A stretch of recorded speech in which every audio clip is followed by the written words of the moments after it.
জুবিন দা, আপুনি আৰু আমাক বেয়া নাপাব। আপোনাক অসমীয়া আপোনাৰ পিঠিত ডেগাৰ মাৰি দিলে। কিমান নিৰ্লজ্জ, কিমান যে স্বাৰ্থপৰ হ'ব লাগে আমাৰ অসমীয়াসকল।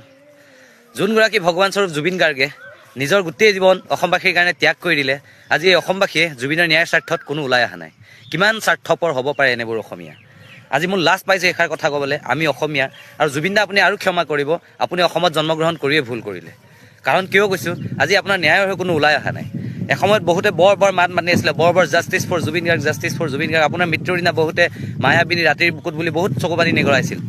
ক'ত গ'ল সেইবোৰ এতিয়া মায়াবিনী? ক'ত গ'ল সেইবোৰ জুবিন অনুৰাগী? ক'ত গ'ল সেইবোৰ জুবিন প্ৰেমী?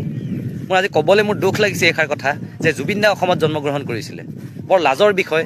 জুবিন হেন ভগৱান হেন স্বৰূপ জুবিন গাৰ্গৰ ন্যায়ৰ হকে আমি একো মাত মাতিব অসমবাসী একো ক'ব পৰা নাই। এয়া কেনেধৰণৰ অসম? এয়া কেনেধৰণৰ ন্যায় প্ৰণালী হ'ব পাৰে? আৰু মই অসমবাসীক এটা অনুৰোধ, আপোনালোক জাগি উঠক। মই আগতেও কৈছিলোঁ, মই ভিডিঅ' জুবিন দাৰ হৈ বনাই মই ভাগৰি গৈছোঁ প্ৰস্তুত কৰি।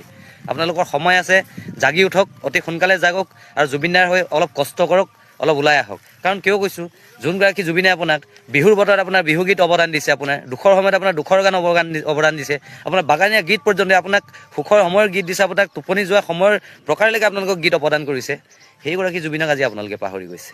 সেইগৰাকী জুবিনক আজি আপোনালোকে নিজৰ ব্যক্তিগত স্বাৰ্থত বা ভয়ত আপোনালোক ওলাই অহা নাই জুবিন দাৰ ন্যায়ৰ হৈ মাত মাতিবলৈ। হয়, সামাজিক মাধ্যমত হেছটেগ ব্যৱহাৰ কৰিছে, মানি লৈছোঁ। প্ৰায় ব্যৱহাৰ কৰিছে, প্ৰায়ে নাই কৰা। কিবা লাভ হ'লনে হেছটেগ ব্যৱহাৰ কৰি?